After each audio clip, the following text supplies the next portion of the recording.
السلام علیکم ورحمۃ اللہ وبرکاتہ۔ پیارے دوستو، مزید ویڈیو دیکھنے کے لیے ہمارے اس چینل اسلامک اسٹڈیز کو سبسکرائب کریں اور اس بیل آئیکن کو پریس کر دیں تاکہ جو ہماری آنے والی ویڈیو ہیں وہ آپ تک اسی دم پہنچ سکے۔ تو اللہ کے نبی مکہ میں تھے تو بیت اللہ میں آتے تھے، نمازیں پڑھتے تھے، نفل تھی، فرض نماز تو تھی نہیں۔ پھر حضرت حمزہ نے کلمہ پڑھا، حضرت عمر نے پڑھا، تو پہلی دفعہ مسجد میں نماز پڑھے گی، نفل ہی تھی، فرض نہیں تھی۔ لیکن پھر بھی جب زیادہ ہو گیا کام اور رہنا مشکل ہو گیا تو آپ نے ہجرت کا ارادہ کیا۔ ادھر حضرت ابو طالب فوت ہو گئے تو ان کی وفات سے جو باہر پروٹیکشن تھی وہ ختم ہو گئی۔ ادھر حضرت خدیجہ فوت ہو گئی ایک ہی مہینے میں 10 دن کے اندر، پہلے چچا پھر بیگم، تو باہر کا آسرا بھی ختم ہو گیا، اندر کا آسرا بھی ختم ہو گیا۔ تو باہر چچا سینہ سپر تھے، اندر حضرت خدیجہ زخموں پہ مرہم رکھتی تھی۔ تو جب آپ دونوں طرف سے تنہا ہو گئے تو پھر قریش نے تنگ کرنا، پہلے ہاتھ نہیں اٹھاتے تھے، پھر قریش نے مارنا شروع کیا، پیٹنا شروع کیا۔ تو اس پر ہمارے نبی فرماتے ہیں ما اسرا ما وجدنا فقدک یا اے میرے چچا، تیرے جانے کی کمی بڑی جلدی محسوس ہونے لگی۔ پہلے کوئی ہاتھ نہیں اٹھاتا، مار پیٹ، پتھر، روڑے، اور گردن میں چادر ڈال کے عقبہ نے جو مروڑنا شروع کیا، آنکھیں باہر نکل، بے بسی کے ساتھ۔ اور سجدے میں تھے تو اوپر آ کر اونٹوں کی اوجڑی پھینک دیا، آپ کو اٹھنا مشکل ہو گیا۔ یہ سارے کام چچا کی وفات کے بعد ہیں۔ چچا کی زندگی میں کوئی ایسا نہیں کرتا تھا، ویسے منہ سے تنگ کرتے تھے، ہاتھ کوئی نہیں اٹھاتا۔ جب یہ دونوں آسرے ختم ہو گئے تو پھر آپ نے کہا چلو میں طائف چلا جاؤں، شاید وہاں پناہ مل جائے۔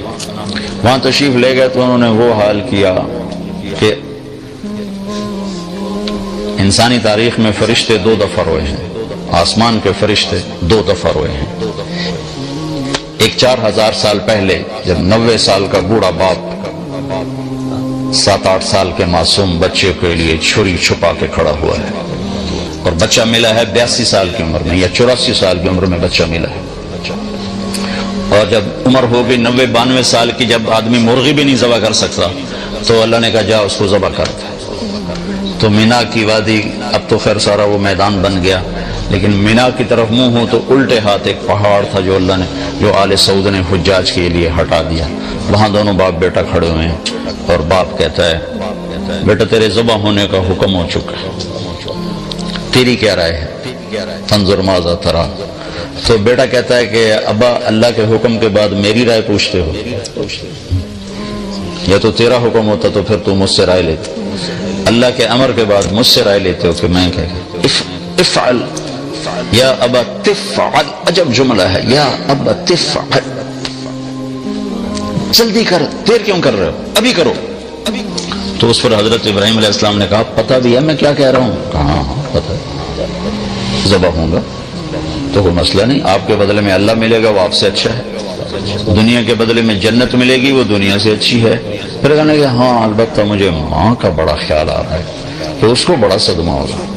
تو اب اپنا کرتا اتارا اور اپنے باپ کو دیا، کہا کہ یہ کرتا میری نشانی ہے، میری ماں کو دے دینا، جب وہ کبھی اسے میں یاد آؤں گا میرا کرتا دیکھ لیا کرے گی، اور تم اپنے کرتے میں مجھے کفن دے کے ادھر ہی دفن کر دینا، ادھر نہ لے جانا، یہیں دبا دیں، اور آپ میرے ہاتھ پاؤں باندھ دیں کہ کہیں میرا ہاتھ یا پاؤں آپ کو لگے تو آپ کو تکلیف نہ پہنچے۔ تو ذرا آپ چشم تصور میں سوچنے کی کوشش کرو کہ 60 برس دعا مانگی اللہ بچہ دے، 60 برس کے بعد اللہ نے بچہ دیا۔ اب اس کے وہ ہاتھ باندھ رہے ہیں جیسے کسائی بکری کے پاؤں باندھتا۔ پھر ان کو الٹا لٹایا، انہوں نے کہا تھا میرا ماتھا زمین پہ رکھنا کہیں نظریں آپس میں ٹکرا جائے، اور گھٹنا رکھا ان کی پشت پر، اور ان کے سر کے بال پکڑ کے تھوڑا سر اونچا کیا تھا کہ نیچے سے چھری پھیر سکوں۔ تو ایک ہاتھ میں بال تھے، ایک ہاتھ میں چھری دھری ہوں، آسمان کو یوں دیکھا، آیا کہ اے میرے رب تو ناراض ہو گیا کہ اسماعیل مجھے زیادہ پیارا ہو گیا تو اس سے؟ ہرگز نہیں، ہرگز نہیں، تو ہی میرے دل میں ہے، دیکھ لے میں نے تجھ پہ قربان کرنے کے لیے چھری اٹھا لی، اور اگر کوئی میرا امتحان ہے تو مجھے اس میں کامیاب کر دے۔ اس بول پر 7 آسمان کے فرشتوں میں چیخ و پکار ہو گئی۔ کہ انہیں تو نہیں خبر تھی کہ آگے کیا ہونے والا. اور ایک اس کے 4000 سال کے بعد جب 3 میر اللہ کے نبی کو تو پتھر پڑے پتھر پڑے پتھر پڑے پتھر پڑے اور آپ گرتے تھے اٹھتے تھے گرتے تھے اٹھتے تھے گرتے تھے اٹھتے تھے تو ایک اس پر 7 آسمان کے فرشتے ہوئے. تو جب آپ واپس پہنچے تو آپ کو مکے میں داخل ہونے کی ہمت نہیں رہی تو آپ نے سہیل بن عمر کو پیغام بھیجا مجھے پناہ دو میں اندر آنا چاہتا ہوں. اس نے انکار کر دیا. پھر آپ نے اخنس بن شریک کو پیغام دیا کہ مجھے پناہ دو میں اندر آنا چاہتا ہوں. اس نے انکار کر دیا تو میں نہیں کرتا. پھر آپ نے متم بن عدی کو پیغام بھیجا کہ میں اندر آنا چاہتا ہوں مجھے پناہ دو. تو پھر متم اپنے بچوں کو لے کر گیا اور آپ کو لایا اور کہا کہ میں نے ان کو پناہ دی ہے, ان پر کوئی ہاتھ نہ اٹھائے. تو حالات ایسے ہو گئے تھے کہ رہنا بڑا مشکل ہو گیا تھا. تو آپ نے پھر حج کے دنوں میں حاجیوں میں گشت کرنے شروع کیے کہ کوئی مجھے ساتھ لے جائے اور میں اللہ کا پیغام پہنچاؤں. تو سب سے زیادہ جو دکھ والی بات آپ سنتے تھے وہ یہ ہوتی تھی کہ قبیلے والے پوچھتے تیری قوم کا تیرے ساتھ کیا معاملہ ہے. تو آپ فرماتے انہوں نے تو جھٹلا دیا ہے. تو وہ کہتے جب تیری قوم نے تجھے جھٹلایا ہے تو ہم تجھے سچا کیسے جانیں. پھر آپ بڑے دکھی دل کے ساتھ واپس آتے تھے. ہوئے ہوئے ہوئے کیا گزرتی ہوگی اللہ کے نبی کے دل پر. کائنات کی افضل ترین ہستی, افضل ترین ہستی. احسن منک لم تر قط عین. یا رسول اللہ آپ جیسا حسین کسی آنکھ نے نہیں دیکھا, نہ میری آنکھ نے دیکھا. اجمل منک لم تلد النساء. آپ جیسے عالی نسب والا یا رسول اللہ کسی ماں نے نہیں جانا. اتنا فکان قاب قوسین او ادنی, اتنے اونچے مقام والے. عسى ان يبعثك ربك مقاما محمودا, اتنے اونچے مقام والے. بنو حنیفہ کو دعوت دی, انہوں نے گالیاں نکالی. آپ اونٹنی پہ سوار ہوئے, اونٹنی کھڑی ہوئی تو اس نے پیچھے سے نیزہ مارا ابن بجیرہ نے. تو آپ اونٹنی سے گر کر زمین پر آئے اور یوں گرے, چٹانوں کے اوپر گرے. یہ وہ ہے جس کے چہرے کی اللہ نے قسمیں کھائیں والضحیٰ, جس کی زلفوں کی قسمیں کھائیں واللیل اذا سجا, جس کی آنکھوں کا ذکر کیا ما زاغ البصر وما طغى, جس کی زبان کا ذکر کیا لا تحرک به لسانک, جس کے چہرے کا ذکر کیا فول وجهك شطر المسجد الحرام, جس کی زبان کا ذکر کیا لا تحرک به لسانک, جس کے ہاتھ کا ذکر کیا لا تجعل يدك مغلولا, جس کی گردن کا ذکر کیا على عنقك, جس کے سینے کا ذکر کیا الم نشرح لك صدرك, جس کے دل کا ذکر کیا علی قلبک, جس کی کمر کا ذکر کیا الذی انقض ظہرک, جس کے بول کی قسم کھائی وقیلہ یا رب ان هؤلاء قوم لا یؤمنون, جس کی چادر کا ذکر کیا یا ایھا المزمل, جس کے کمبل کا ذکر کیا یا ایھا المدثر, جس کی چال کا ذکر کیا یمشی فی الاسواق, اور جس کے رات کے رونے کا ذکر کیا فلا تذهب نفسك علیہم حسرات, جس کے رات کے اٹھنے کا ذکر کیا قم اللیل الا قلیلا, جس کے دن کا ذکر کیا ان لک فی النہار سبحا طویلا, جس کے ساتھیوں کا ذکر کیا والذین معه اشداء علی الکفار رحماء بینہم, جس کی نبوت کا ذکر کیا تو عالمی بنا کر تبارک الذی نزل الفرقان علی عبدہ لیکون للعالمین نذیرا, جس کو رحمت للعالمین بنا کے ذکر کیا وما ارسلناک الا رحمتا للعالمین, جس کو کل بشر کے لیے انسان جنات کے لیے نبی بنا کر قرآن میں ذکر کیا قل یا ایھا الناس انی رسول اللہ الیکم جمیعا واذ صرفنا الیک نفرا من الجن یستمعون القرآن وما ارسلناک الا کافۃ للناس بشیرا ونذیرا, جس کو راضی کرنے کے لیے خود تیار ہوا بیٹھا ہے. مجھے کہتا ہے, آپ کو کہتا ہے کہ اللہ کو راضی کرو, مجھے راضی کرو. خود کہتا ہے کہ اے میرے حبیب میں تجھے راضی کروں گا وَلَسَوْفَ يُعْتِيكَ رَبُّكَ فَتَرْضَىٰ, جس کے مقام محمود کا ذکر کرتا ہے عَسَىٰ أَن يَبْعَثَكَ رَبُّكَ مَقَامًا مَحْمُودًا, جس کی معراج کا ذکر کرتا ہے فَكَانَ قَابَ قَوْسَيْنِ أَوْ أَدْنَىٰ, جس کے سفر کا ذکر کرتا ہے سبحان الذي اسرى بعبده ليلا من المسجد الحرام الى المسجد الاقصى, جس کے قرآن کی قسم کھاتا ہے یاسین والقرآن المجید, جس کی رسالت پر قسم کھاتا ہے یاسین والقرآن المجید انک لمن المرسلین علی صراط مستقیم. جس کے اخلاق کی قسم کھاتا ہے وہ کہتا نون والقلم وما یسطرون ما انت بنعمت ربک بمجنون وان لک لاجرا غیر ممنون وانک لعلی خلق عظیم وانک لعلی خلق عظیم. اے میرے حبیب آپ کے اخلاق بڑے بلند ہیں، بڑے عالی ہیں.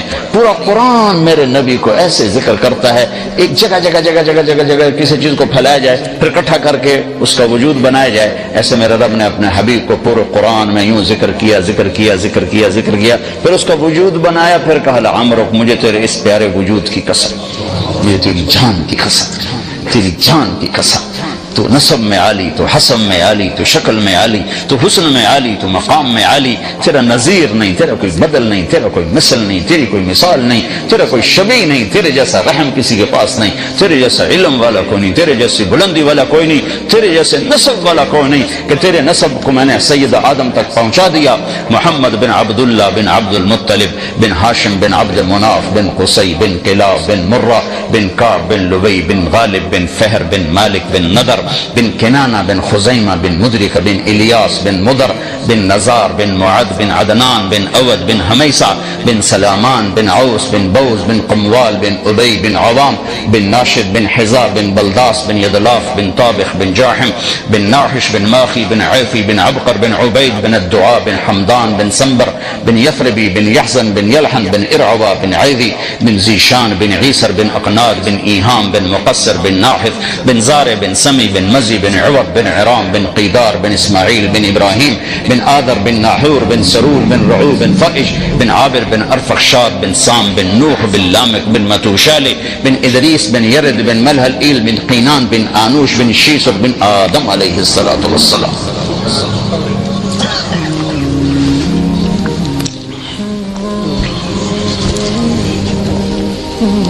نیزہ لگا الٹ کے گرے، دعوت دیتے دیتے دیتے تھک گئے.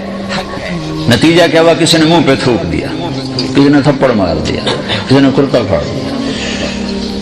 اب اس امت کو سمجھانا پڑ رہا ہے کہ تبلیغ بھی توڑے ذمہ ہے. کتنے لکھا ہے ساڑھے ذمہ؟ کچھ پڑھو تو پتہ چلے کہ ذمہ. تو آپ تھک گئے تو اللہ کی مدد آئی. نبوت کا یہ 11واں سال تھا. تو آپ تھکے ہوئے رات کو منا میں گشت کر رہے تھے تو آپ کو کچھ نوجوان ملے. آپ نے کہا بھائی کہاں گئے ہو؟ کہا جی ہم یثرب کے ہیں. کہا میری بات سنو گے، میں اللہ کا نبی ہوں. کہا اچھا. اب مدینے والے یہودیوں سے سن رہے تھے کہ ایک نبی آنے والا ہے تو ان کے کانوں میں آواز پڑی تھی. کہنے کہا اچھا کیا ہے تیرے پاس؟ تو آپ نے پڑھا وَإِذْ قَالَ إِبْرَاهِيمُ رَبِّ اجْعَلْ هَذَا الْبَلَدَ آمِنًا وَاجْنُبْنِي وَبَنِيَّ أَن نَّعْبُدَ الْأَصْنَامَ رَبِّ إِنَّهُنَّ أَضَلَّلْنَ كَثِيرًا مِنَ النَّاسِ وَمَن تَبِعَنِي فَإِنَّهُ مِنِّي وَمَنْ عَصَانِي فَإِنَّكَ غَفُورٌ رَحِيمٌ سے لے کر سورہ ابراہیم کے آخر تک. تو کہنے لگے ارے یہ انسانی کلام نہیں، یہ تو لگتا ہے وہی نبی ہے جو آنے والا ہے، چلو یہودیوں سے پہلے کلمہ پڑھیں. تو انہوں نے کلمہ پڑھ لیا. یہ کون تھے؟ ابو الحیثم بن تیہان، عبداللہ بن رواحہ، عبادہ بن سامت، اسد بن زرارہ، نعمان بن حارثہ، سعد بن الربیع. ان 6 کے نصیب کھلے کہ انہوں نے کلمہ پڑھا اور آپ اتنا خوش ہوئے کہ جس کی کوئی حد نہیں. وہ کہنے لگے یا رسول اللہ ہم آپ پہ ایمان لائے، ہم اگلے سال آئیں گے. تو اگلے سال آپ پورا سال آپ نے انتظار کیا. تو اگلے سال 12 آئے، 5 یہ ان میں سے ایک نہیں آئے، 7 اور. پھر آپ نے باقاعدہ بیعت کی. پھر انہوں نے کہا ہم اگلے سال آئیں. پھر اگلے سال 72 آئے. 72 2 عورتیں، ام منیع، ام عمارہ اور باقی 70 نوجوان. نبیوں کے کام کی نشانی ہے کہ اس میں نوجوان زیادہ ہوتے ہیں کیونکہ وہ نرم شاخ کی طرح ہوتے ہیں، جدھر موڑو مڑ جاتے ہیں. روم کے بادشاہ نے ابو سفیان سے پوچھا تھا اس نبی کے ماننے والے بوڑھے ہیں یا جوان کا؟ یہ بھی نبیوں کی نشانی ہے کہ جوان ہی مانتے ہیں، جلدی مڑ جاتے ہیں.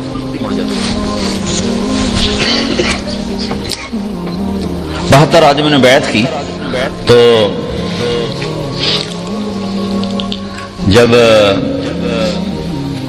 بیعت ہونے لگی نا تو ایک صحابی کھڑے ہوئے مدینے کے، عباس بن مرداس. پھر وہی کیوں؟ سوچ لو، اگر ان کو لے جاؤ گے اپنے شہر، تمہاری عورتیں بیوہ ہوں گی، تمہارے بچے یتیم ہوں گے، اور پورا عرب تم پہ حملہ آور ہو گیا۔ اگر اس کو کل چھوڑنا ہے تو آج چھوڑ دو، لے جانا ہے تو پھر مرد بڑے ہیں جے، پھر چھڑ نہ جاوے جے۔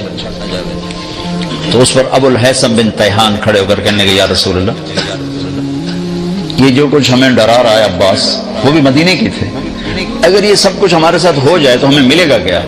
تو آپ نے کہا جنت، کہا سستا سودا ہے، ہاتھ بڑھائیں۔ تو ابو الحیثم نے بیعت کی سب سے پہلے، یا برا بن معرور نے بیعت کی سب سے پہلے۔ جب بیعت مکمل ہو گئی تو ابو الحیثم کہنے لگے یا رسول اللہ ایک بات تو بتائیں، کل اللہ آپ کو فتح دے تو پھر ہمیں چھوڑ کے مکے واپس تو نہیں جائیں گے نا؟ تو پھر آپ نے ہنس کر فرمایا الدم الدم الہدم الہدم، اب میری قبر بھی تمہارے مدینے میں ہی بنے گی، اب میں تمہیں چھوڑ کے کہیں نہیں جاؤں گا۔ کہ یا رسول اللہ آپ تشریف لائیں، کہ جب میرا اللہ حکم دے گا میں آ جاؤں گا۔ تو یہ ذوالحج کی بات، محرم سفر، محرم گزرا تو سفر میں اجازت ہو گئی کہ ہجرت کرو، تو 1 2 3 4 10 5 مدینہ شروع ہوئے 27 سفر شب جمعہ، جیسے آج شب جمعہ، 27 سفر آپ ابو بکر کے گھر گئے، چلو بھائی اللہ کا حکم آ گیا ہے، میں پٹ کر رہا ہوں، مختصر کر رہا ہوں، پورا قصہ نہیں سنا رہا ہوں۔ تو ابو بکر نے کہا جی میں نے ایک غار تلاش کیا، پہلے وہاں چل کے چھپیں گے پھر آگے چلیں گے۔ تو غار اور یمن کی طرف تھا اور مدینہ کا راستہ بالکل اپوزٹ تھا۔ تو یہ حضرات جا کر غار میں پہنچے تو اللہ کے نبی پنجوں پر چل رہے تھے، پورا قدم نہیں رکھ رہے تھے، اس زمانے میں کھوجی ہوتے تھے جو پاؤں کا نشان دے کے پہنچ جاتے تھے، تو آپ ایسے چلتے رہے پنجوں پر، تو پنجوں پر پریشر پڑتے ساری انگلیاں زخمی ہو گئی۔ جب پہاڑ پہ چڑھنے کا وقت ہے تو اب چڑھ نہیں سکے۔ ابو بکر ویسے دبلے پتلے تھے لیکن آپ نے اللہ کے نبی کو کمر پہ بٹھایا اور پورا پہاڑ جا کے طے اوپر چڑھ، پھر آپ کو باہر بٹھایا، خود اندر گئے، سارا غار صاف کیا، پتھروں سے سوراخ بند کیے، پھر سوراخ باقی تھے اپنی پگڑی کو اتار کے پھاڑ کے سوراخ بند کیے، پھر سوراخ باقی تھے تو کرتا اتار کے پھاڑ کے سوراخ بند کیے، پھر ایک سوراخ باقی رہ گیا جس میں سانپ تھا، اس کے اوپر اپنی ایڑی رکھ دی کہ یا رسول اللہ اندر آئے۔ جب آپ اندر آئے تو اندھیرے میں آپ کو پتہ نہیں چلا، تھوڑی سی روشنی ہوئی تو آپ نے دیکھا ابو بکر یہ کرتا یہ پگڑی کدھر گئے؟ کہ یا رسول اللہ یہ سوراخ تو مجھے ڈر لگا کوئی چیز نقصان نہ پہنچائے۔ تو ایک دم آپ کی آنکھوں میں آنسو آ گئے اور آپ نے کہا یا اللہ میں ابو بکر سے راضی ہوں، تو بھی اس سے راضی ہو جا اور اسے جنت میں میرا ساتھی بنا دے۔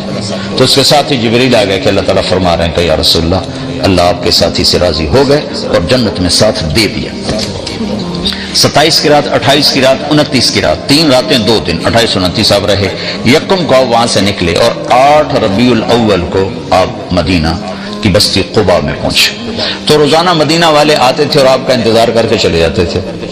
تو 8 تاریخ کو مدینہ اور قباء کے درمیان ایک قبیلہ ہے جس کو بنو قینقاع کہتے ہیں، وہ آباد تھا۔ تو اس کا ایک یہودی اپنے گھر کی چھت پہ چڑھا تو اس نے دور سے غبار دیکھا، اب ان کا علم دیکھو اور گمراہی دیکھو۔ صرف دور سے غبار دیکھ کر اس نے نعرہ لگایا یثرب والو تمہارا نبی آ گیا، خود کلمہ نہیں پڑھا۔ علم اتنا تھا کہ صرف غبار دیکھے گا وہی ہے۔ لوگ بھاگے۔ اتنے میں اللہ کے نبی پہنچ چکے تھے اور ابوبکر ان کو ایک چٹان کے نیچے بٹھا چکے تھے اور خود کھڑے تھے، اور ابوبکر کی داڑھی تھی کالی سفید اور اللہ کے نبی کی داڑھی تھی سیاہ کالی۔ دنیا سے جاتے وقت آپ کی داڑھی اور سر میں 14 سفید بال تھے ٹوٹل۔ تو لوگوں نے سمجھا کہ یہ جو جوان ہے نا یہ ابوبکر ہے اور یہ جو چٹے والوں والا یہ اللہ کا نبی، تو سب نے ادھر مسافر شروع کر دی۔ ابوبکر نے نہیں بتایا، یہ حکمت مجھ سے پوچھو جب میرے اوپر حال کرتے ہیں مسافر کرنے والے، کتنی باری میری جیب کاٹ کے لے گئے۔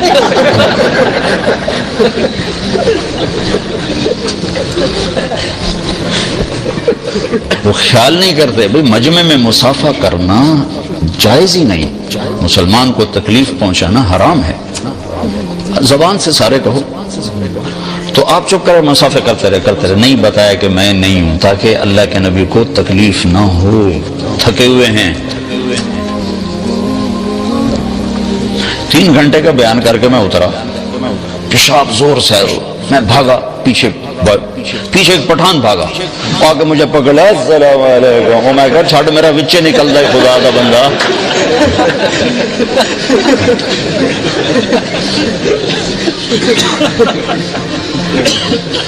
جب سارے مسافر ہو گئے، جوش کرو ختم ہو گیا، تو اللہ کے نبی پر دھوپ آ گئی، چٹان کا سایہ ختم ہو گیا، تو ابوبکر نے لپک کے آپ کے اوپر چادر کی، تو اس سے سب کو پتہ چلا وہ ہو تو سارے مسافر ہی غلط ہو گئے، نبی تو یہ ہیں، یہ نہیں ہیں۔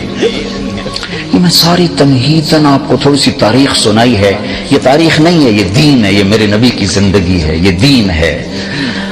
آپ نے قباء میں سب سے پہلے مسجد بنائی، مسجد بنائی، 2 ہفتے ٹھہرنے کا کوئی جواز نہیں تھا، 2 ہفتے کیوں ٹھہرے؟ مسجد مکمل کی، جب مسجد مکمل ہو گئی پھر آپ مدینے چلے، اور یہ 22 ربیع الاول تھی، 500 نوجوان شاہ سوار نیزوں تلواروں کے ساتھ انہوں نے اونٹنی کو گھیرے میں لے لیا، اور اب چلے مسجد کی مدینے کی طرف۔ راستے میں بنو سالم کا محلہ آیا، وہاں جمعے کی نماز کا وقت ہوا، تو آپ نے پہلی جمعے کی نماز وہاں پڑھی۔ اس نماز میں عبداللہ بن سلام یہودی عالم آئے اور آپ کا خطبہ سن کے کلمہ پڑھ گئے، افشوا السلام واطعموا الطعام وصلوا الارحام وصلوا باللیل والناس نیام تدخلوا الجنت بالسلام۔ الفاظ سے کہ جادو، کہنے لگے ایسا خوبصورت کلام نبی ہی کہہ سکتا اور کوئی نہیں کہہ سکتا۔ مضمون کیا ہے؟ سلام پھیلاؤ، کھانے کھلاؤ، رشتہ داروں سے اچھا سلوک کرو چاہے وہ برا ہی کریں۔